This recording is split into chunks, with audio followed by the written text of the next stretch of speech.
Okay. So can everybody see that? Can everybody see my screen? Yep, great. Okay, so I'm chair of Rattery Environment Group, and this is a nice picture of our very small parish. So we have about 300 households in South Hams, and we were set up following a parish plan consultation in 2016. We asked parishioners what would they like to see happen in our parish, and they really expressed support for improving our local environment, not just for wildlife, but also for giving access to open spaces for people. So that was really useful because it gave us a mandate for action, and we were able to draw up an action plan following that.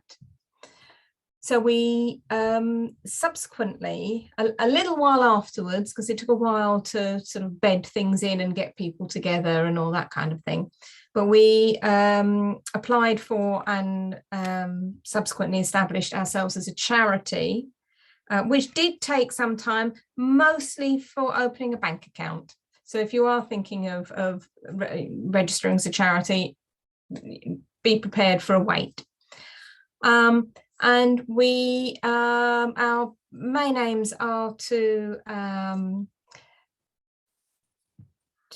do new projects by researching possible new developments, putting together project proposals, negotiating with interested parties, and key, really, the main reason for setting up as a charity was so we could apply for grants. Next. Just went back. Sorry, I clicked on too quickly. I'm not sure how to go backwards because this is the first time I've done this. Oh, yes, I can. Right, okay, bear with me, sorry. So our aims broadly are conserving, protecting and improving the natural and physical environment in Rattery. And as I've said, we do this for the benefit of both wildlife and people. And we've got really good support and engagement from our local community. Key to our success, because there are very few of us active in, we are only a small village, so the pool of people we can draw on is quite small. But key to our successes are that we work very closely with the parish council. So we actually, our aims, our stated aims are to advise the parish council on the delivery of the relevant sections of the parish plan, and we monitor the delivery of the parish plan priorities with regard to the environment on behalf of the parish council. We also gather information and we give advice to the parish council on matters relating to nature conservation and public open spaces. And we act as an interface between parishioners and the parish council on anything relating to nature conservation and public open spaces. And that works very well for us. Again, it's part of this giving a mandate for action. So far, we've enabled the planting of 750 trees, and there's a lot more planned coming up. We've offered a free tree to every parishioner, which the parish council paid for, and we gave the trees away at open events that we've run in Rattery, and that went down incredibly well. Those parishioners who didn't have space to plant a tree in their own garden, we offered to find a place for them, so we planted one on their behalf, and that was really well received. And a little packet of wildflower seeds have been offered to every parishioner as well. That was an initiative of one of our trustees. We've created new off-road walking opportunities in the parish. Rattery, although it's very rural, is actually very short of off-road walking. It's a very farming area, and local people wanted routes that they could walk off the road. So we've worked already to establish what we're calling the Kettlewell Walk, and that's already well used. And we're just beginning to develop a new Jubilee path. Now this has taken us about 4 years to get agreement from Devon County Council, because it's via their land, for this. So if anybody is wanting to set up projects, patience and tenacity you will probably need. And also it's also very, very helpful if you've got a local contact, like a parishioner who's got very good contacts in the Tory party, who can talk directly to the head of Devon County Council, that sort of thing. We've made burden back boxes, and we've been very keen to engage the local youth group in that sort of activity. We give advice and information on environmental issues on our village website. We've made a book of Rattery Rambles, which gives walks around the village, trying to encourage people to get out and about and active, and connecting with nature. It's really key for us that we want to help people connect with nature. It's great for everyone's mental and physical health, like we all know, and we receive very appreciative parishioners' feedback for our work, particularly during the pandemic. It was shortly before that we opened the Kettlewell Walk, and people really appreciated that they could just go, and there was a picnic table and a bench put there. They could just go somewhere during the pandemic.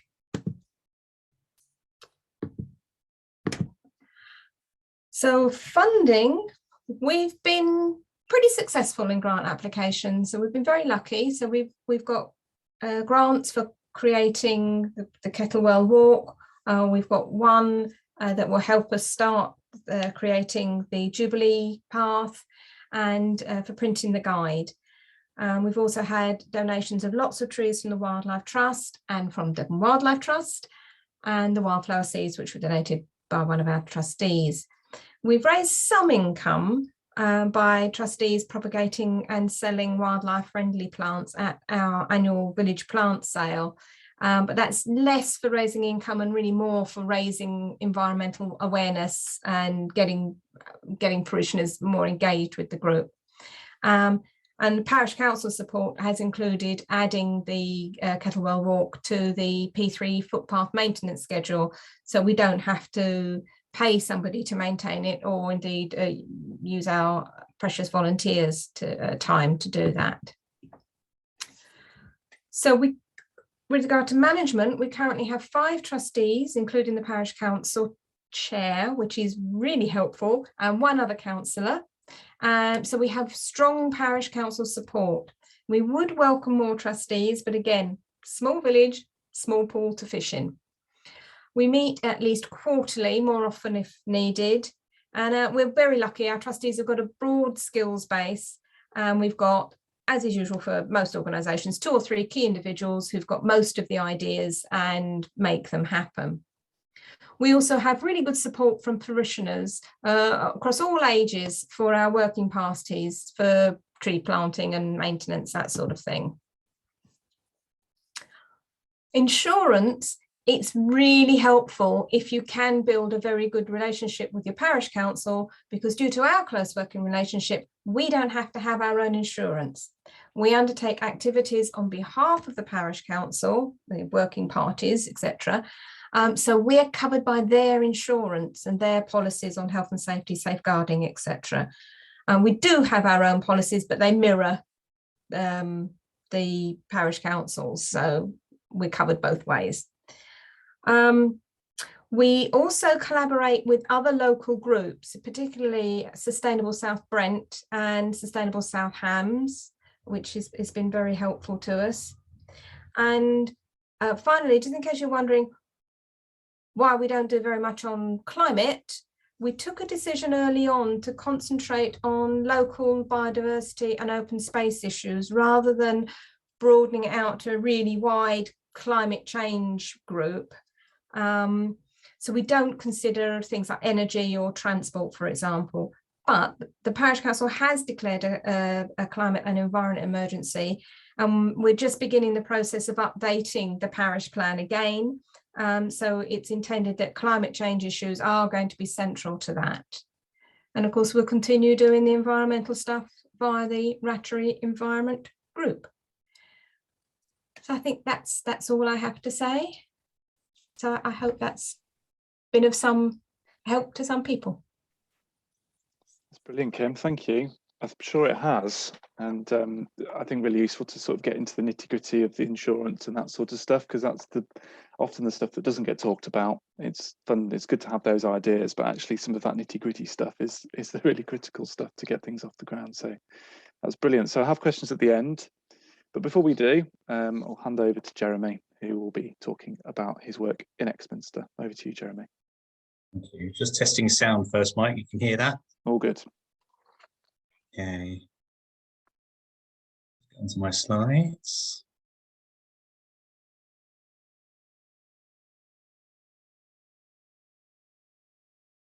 Okay, again, hopefully that's come up now. Yes.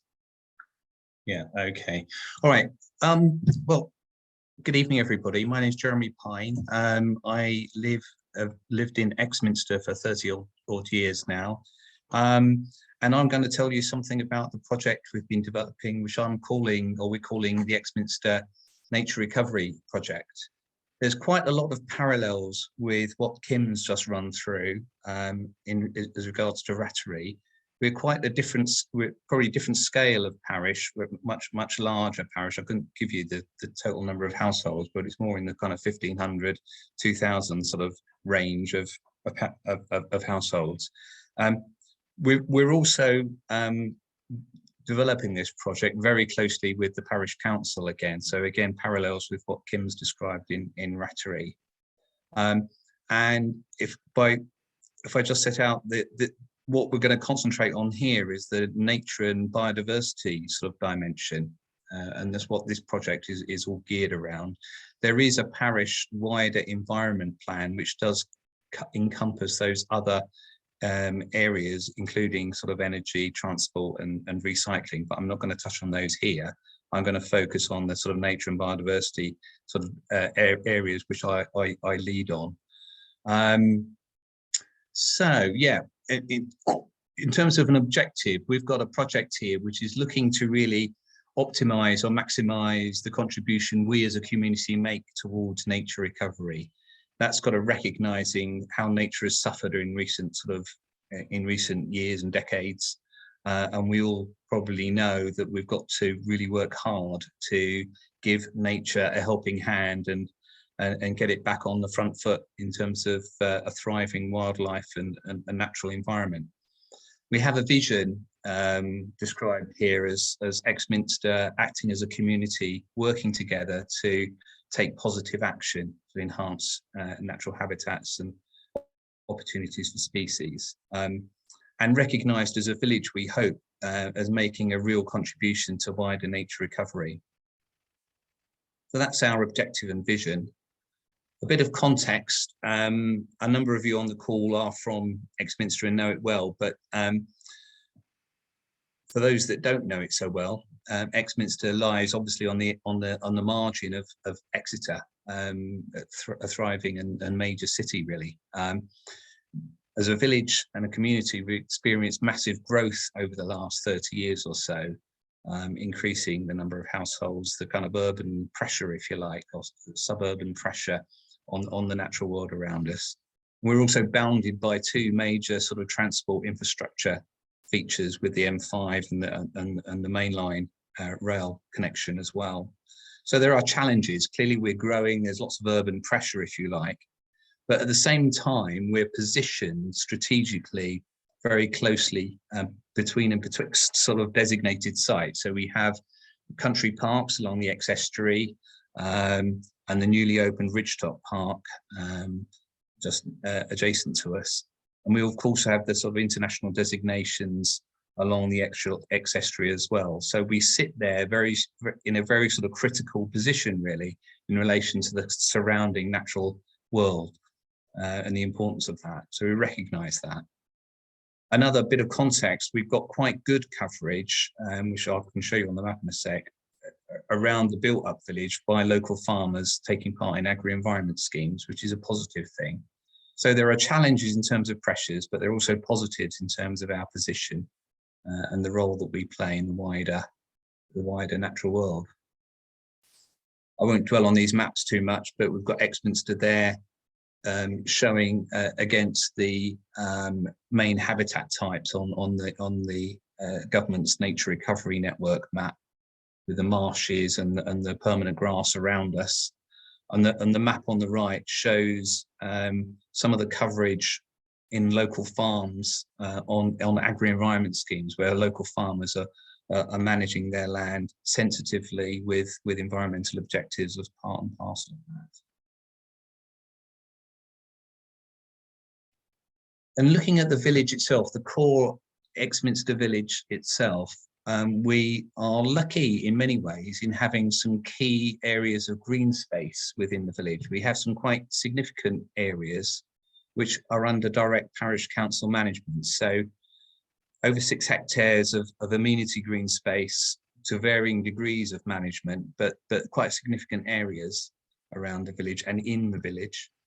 And there are also, again, significant areas of green space which are managed by particularly contractors or subcontractors of developers. So where a new development has taken place within the village, there is often green space associated with that development, and there are contractors sort of operating and managing that land. And when you look at those two things together, 15 to 20% of the village sort of area is managed green space, either through the parish council or through other land management interests within the village. And there's probably a similar amount again within private gardens within that space. So if you add those two things together, this is very rough and ready calculation, but something in the order of a third of the area, total area of the core village area is green space, which is quite an interesting statistic, really, bearing in mind that's the area that we're potentially looking to influence and apply some positive influence on.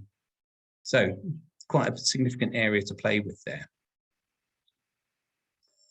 Again, in terms of context, we've got quite a good supportive structure that we're working with. So the parish council a couple of years ago established an environment working party, which in turn developed a plan.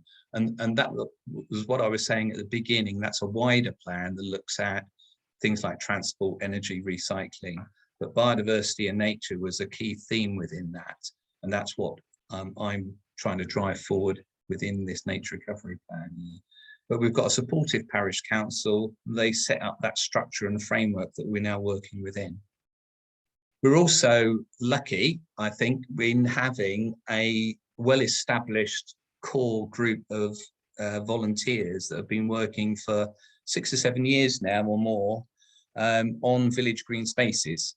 So a variety of projects, and I'll probably touch on some of these later on as well. But we've got a well-established core group of 15 or so sort of regular volunteers working to do enhancements on our largely parish green spaces within Exminster. And we've also got within Teignbridge, some of you will be aware of this, there's a network of wildlife wardens that were established again a year or two ago now. And we have a wildlife warden as part of that network for Action for Climate in Teignbridge that were established a couple of years ago. So we have an active wildlife warden. So we've got a supportive parish council, core group of volunteers, and a wildlife warden backing it up. So that's all good. I'll come on to the project proper now. I'll try to get a move on, keep an eye on the clock. But there are 4 themes within the project, which I'll touch on in turn. One is building on the work that we've done to date. The second theme is working with individual households. The third theme is partnership and working with organisations. And then the fourth theme is looking at the connections and connectivity and Exminster in the wider landscape. And I'll probably explain a little bit more by what I mean about that in a moment. So quickly, theme 1 as I say, building on what we've already done. So lots of good work has been done. We've got that Greenspace volunteer team. We've done things like establish a village orchard. We've done quite a bit of tree planting around the village, things like hedge banks, some grassland management. We've done a Greenspace village trail. So quite a catalogue of positive action undertaken on a voluntary basis. And the wildlife wardens added his 2 penneth there as well by working with the school for doing sort of hedge bank planting and doing some rewilding projects. So the theme here is really supporting that, trying to maintain that and maintain the momentum of that ongoing work. We've worked with the parish council to look at the way it manages its grassland areas, and I thought this was quite a key thing we agreed with them a couple of years ago, is to try to adopt more sympathetic grassland management. And by that, I'm primarily talking about leaving margins unmown during the summer months. That, again, theme we're all probably fairly familiar with.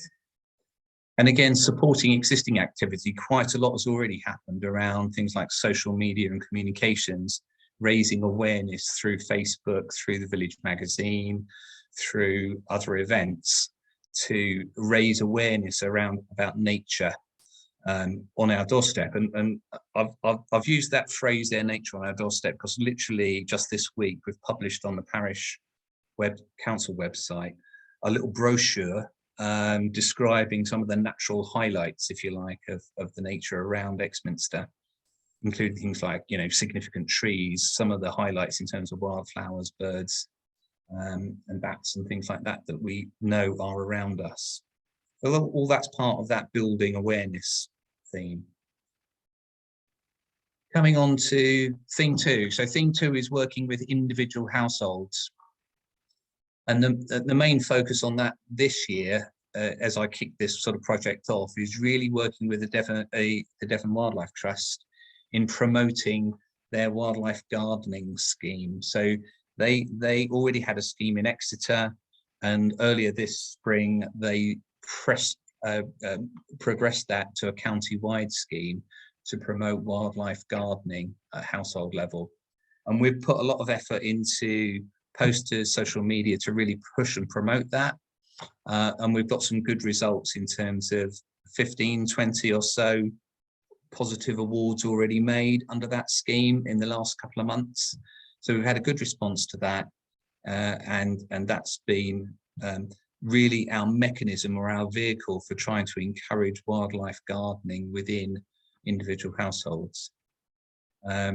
I've talked about the nature on our doorstep thing already, and there's been some other community household type engagement, similar to what Kim said around community tree hub that we ran over the winter, handing out free trees, etc. So that's theme 2, working with individual households, and we can do more with that as time goes on. Theme 3. This is really, I felt this is quite important. Again, we're a big village, and it's quite a complex village. And as I've already described, there are significant green spaces which are not managed by the parish council, but are managed by others. This is what Kim was describing about having some persistence and people in the know, because what this is all about is trying to engage with an organisation, and then having a positive conversation with them about how they go about managing their green space.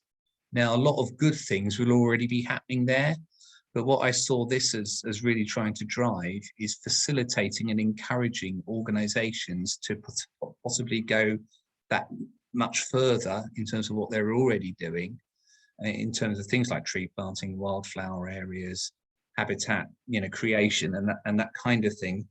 Sometimes on a small scale, possibly on a larger scale. This is quite tight. This is quite resource intensive, and it's a matter of keeping going and trying to make the contact, then having perhaps a one-to-one conversation, a walk around the area, and exploring what is already happening, and then opening conversations about what might happen. So I've been doing a bit of this in the last couple of months. with people like the village schools.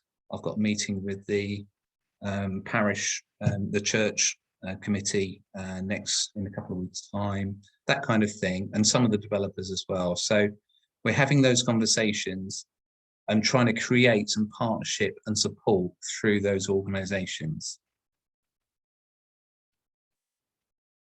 And theme 4 then, and the last one of the 4 themes, is really trying to understand Exminster in the wider landscape.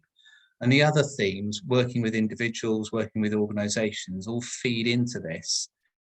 And this is trying to understand how Exminster connects with the areas around it. So looking at Exminster in the landscape scale.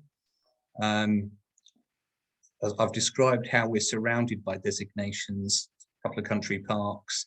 We obviously need to understand the neighbouring parishes and the connections there. But some of this is trying to understand how the village is not purely a kind of an urban blot, if you like, on the landscape, but we try to understand how the village can act as a positive connection between some of those other areas.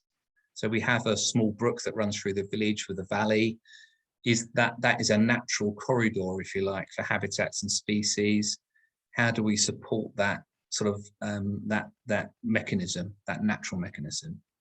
There are connections between land managers that can be made. We've got a gated community within Exminster called Devington Park, for example, that sits directly between the new Ridgetop Country Park at the top of the hill and an area that the RSPB manage within the village for soil buntings. Now, how can those 3 organisations, if you like, understand one another and see how, working together, they might encourage and support connections, natural connections through those areas? So there's an example that we're trying to explore with those organisations and have those conversations. The trick is, and the persistence comes with trying to find the right person to talk to, and have they got the time to spend and try to avoid appearing to be a busybody that's just interfering, if you can come across as, if you're not careful. This little graphic really trying to describe that in a very simplistic terms. So I'm trying to describe their Exminster in that central sort of core there. Some of these surrounding areas like Ridgetop Park, Valley Park, the Exminster Marshes. Within Exminster, you've got some green space managed by others like Devington Park, Milbury Reach. And those are green spaces within the village, if you like.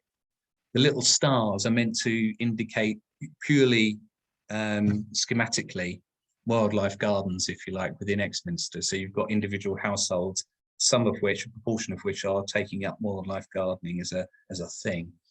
And those help to start creating stepping stones for species through the village. So that graphic is really meant to try to describe, or in a pictorial way, how we can begin to make connections through the core village to more natural areas around us, identifying ways in which we can support that. Bit of progress. So in terms of this nature recovery project, we've run this past the Parish Council. They're very supportive. We've got some volunteers, both Greenspace's volunteers and others, who are keen and enthusiastic. So we've had one planning discussion. We'll try to carry those on.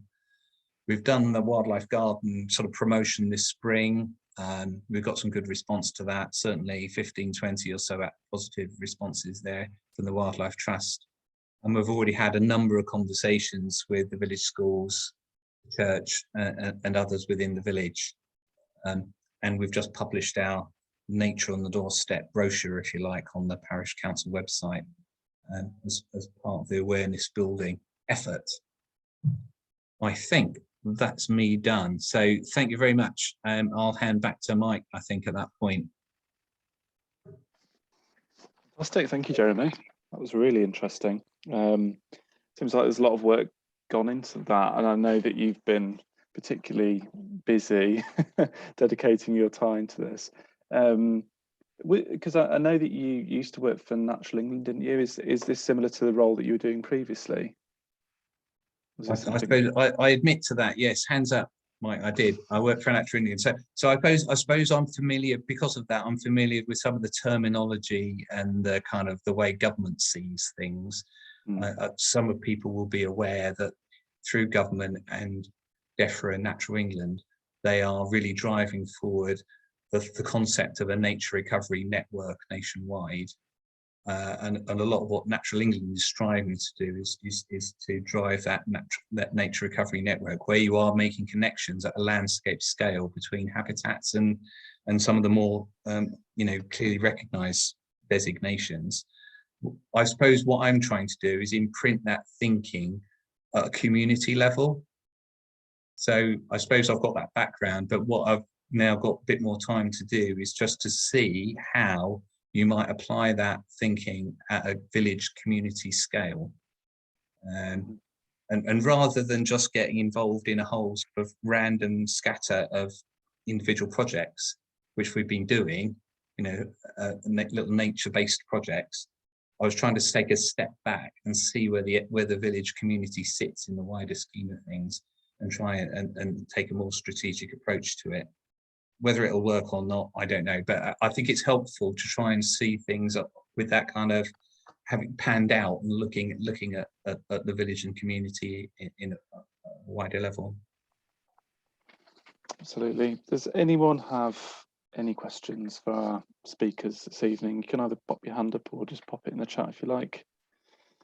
Entirely up to you. I'm just going to pop in actually our email address. This is our email address here at Devon County Council. If you have any further questions, you can always pop to mind afterwards. You can always send them through to me afterwards, and I can forward them on. Any questions at all? Any thoughts? Comments? Everyone's desperate for dinner, aren't they? Go for an evening walk. I'll ask a question. Go on, Julia. It's to Jeremy. You mentioned your natural boundary, the river running through. Do you work with the West Country Rivers Trust and do some citizen science on that river? Well, haven't as yet, Julia. It's quite a small stream. It's a small brook. It's not a river as such. Whether they are interested at that level, I don't know. But it's obviously a natural corridor, and there is kind of wooded areas through a long part of it, and then goes right through the village and out towards the marshes. But it's something we could ask them about, but whether or not they'd be interested at such a small scale, local sort of scale issue, I'm not sure. Okay. Dave, you got a hand up there? You want to unmute and ask? Yeah, I've got a couple of questions really. They're sort of to both. One is funding. What sort of organisations do you get grants, or can you apply to grants for? And the other one was a bit about interaction with local politicians. My gut feeling is, wouldn't their attitude have changed somewhat in the last few years, and that they would be, when you use the term climate and nature emergencies, would they not be, having all declared it, would they not be more engaged with contributing towards what you're trying to do? Kim, do you want to go first? Yeah, the funding with all sorts of sources. Really, it's quite opportunistic. So for the Kettlewell Walk, we were lucky that we got something from Western Power because they happened to have been working in the area just before we did the Kettlewell Walk, and so we're looking favourably on putting a grant in our area.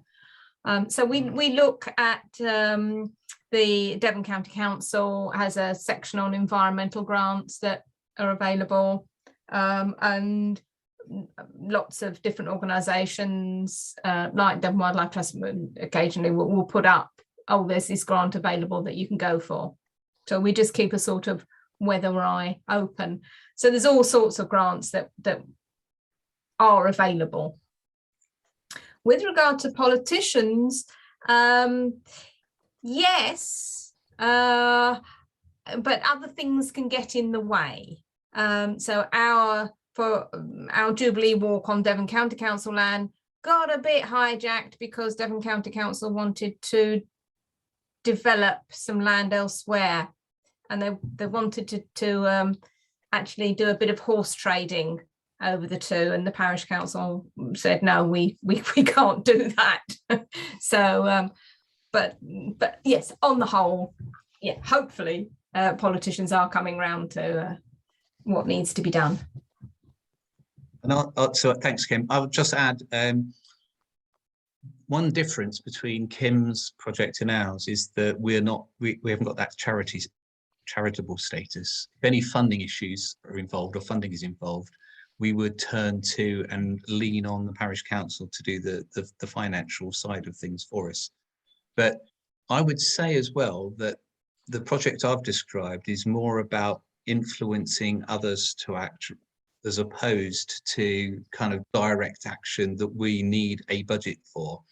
The Greenspace's volunteers do have a little grant from the parish council, and we're very grateful for making an annual grant for purchase of trees and bits of equipment and so on.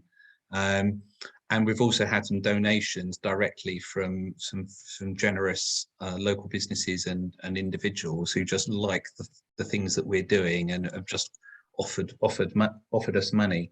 So, but the funding isn't a big thing for me. The big thing for me is influencing change through facilitation and encouragement. So it's working, it's trying to get individual households to act, if you like, to do wildlife gardening, if you like. It's trying to get organisations who manage green space, whether it be the parish council or others, to do that in a positive and environmentally naturally positive way. So it's more about influencing change rather than trying to gather in funds that we then struggle to spend. The long and short of it is that we haven't got the resources to make big grant applications, and then to all the kind of resource required to actually handle and disperse of money. So it's more about influence and change, I would say. The politicians one is, it's not something I've really pursued, to be honest. We've got a lot of local support through the parish council. I'm not looking for additional support, but I suppose if we had some positive statements from the local MP and county councillors as well, which I'm sure they would give us, then that might help influence and might help the twisting of arms and so on with some of the local organisations. So it's something we'll look at. Yeah, I must say our county councillor was very, very supportive, our most recent one. So yeah. It's just interesting what you said there, Jeremy, because although not in any way part of an organisation, our village green is right on the A377 main road from Exeter to Barnstaple, going into Crediton as well. And just this spring, I've managed to convince the parish council to plant part of it as a wildflower meadow, because it's cars, buses, lorries, all sorts of things going past it, and that's about influencing people, hopefully, to say, oh, that looks nice, perhaps I could do a bit of that in my back garden. Yeah, no, that's right. It's a nice example of something that's if you like, demonstrating good practice, if you like, and that's what I'm hoping we can get some of these, and I think they are doing it. Some of our local developer contractors, the contractors I found generally are quite switched on and positive, because I think they're all, latching on to the positive terminology and the kudos that they can get from areas of wildflowers and tree planting and things like that. So I think to a large extent, we're pushing on open doors with some of this. I think the difficulty I've found is actually opening doors initially and trying to get people to respond to inquiries. So I'll write to somebody and they'll see it as an interfering sort of local resident email, as opposed to something which they really ought to be sitting up and taking notice of and getting involved in. It's just opening those doors and starting the conversation, which is probably the biggest challenge I've found. Well, thank you both. I've got a question in the chat from Bill Thorne. don't know if you wanted to just say it, Bill. Yeah, I don't mind a bit. It's Go on just I didn't know what sort of time and how we'd go for. Essentially what it is King Stainton Wild. It's a group that we've got in King Stainton. Now we're probably about 3-4 years behind everyone else, sadly, but nevertheless, we've started off now. Essentially what it is trying to do a few things like the trail and one or two things along those sorts of lines. But now it's practically, we're going to get involved with this sort of work. And we have a measure of reluctance from the parish council or the town council to take us under their wing directly. Biggest problem then, of course, is insurance to use streamers and such like to get cracking with some of the work projects that we've got. We've got our wildlife warden from ACT. However, and it's wonderful the opportunities that do come with those people, but has anybody got any suggestions how we can get actual insurance, perhaps from a broker, a tame broker somewhere or something like that? They would give us power tool coverage and something of those lines. Presumably some people might have come across it in the past. If I could answer that one. Oh, Sorry. You're saying that. Yeah.